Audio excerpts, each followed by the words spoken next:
Subscribe to our YouTube channel and press the bell icon to get the latest updates. आपने मुस्लिम धर्म से ताल्लुक़ रखने वाले लोगों के मुंह से सुना होगा कि उनके धर्म में ब्याज लेने को हराम माना जाता है। अर्थशास्त्र और गणित की भाषा में ब्याज को मूलधन का किराया या शुल्क माना जाता है। आखिर क्यों मुस्लिम धर्म में ब्याज के रूप में आने वाले पैसे को हराम माना जाता है? आइए हम आपको बताते हैं इससे जुड़ी हुई कुछ अहम बातें। मुस्लिम धर्म में ब्याज शोषण का एक जरिया है।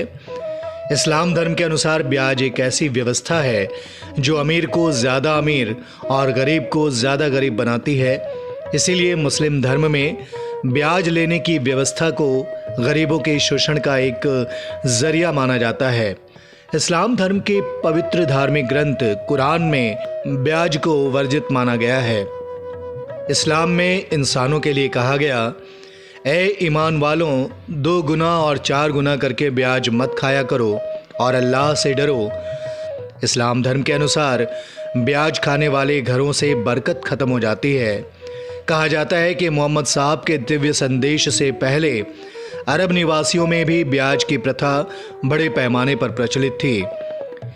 इस प्रथा से अमीरों को तो बहुत फ़ायदा होता था, लेकिन गरीब बेचारे इस ब्याज के बेरहम मार से खुद को नहीं बचा पाते थे। मोहम्मद साहब ने भी खुद गरीबी में जीवन बिताया था और उन्होंने इस प्रथा से कई लोगों को कष्ट उठाते हुए देखा था। कुरान में बताया गया कि जो लोग ब्याज हासिल करने का निश्चय कर चुके हैं और उसके लिए बहाने बनाते हैं, तो ये एक शैतानी धोखा है। जो लोग ब्याज खाते हैं उनके बारे में कहा गया कि वो क़यामत के दिन खड़े नहीं हो सकेंगे। कुरान में व्यापार को तो वैध बताया गया, लेकिन ब्याज को पूरी तरह से अवैध बताया गया है। लेकिन तमाम जानकारी के बाद भी जिसने ब्याज लेना जारी रखा, उसका जीवन नरक के समान है, जिससे उसे मुक्ति नहीं मिल सकती।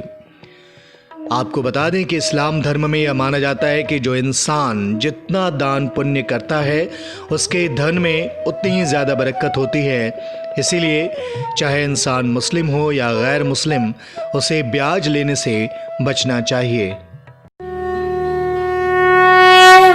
Subscribe to our YouTube channel and press the bell icon to get the latest updates.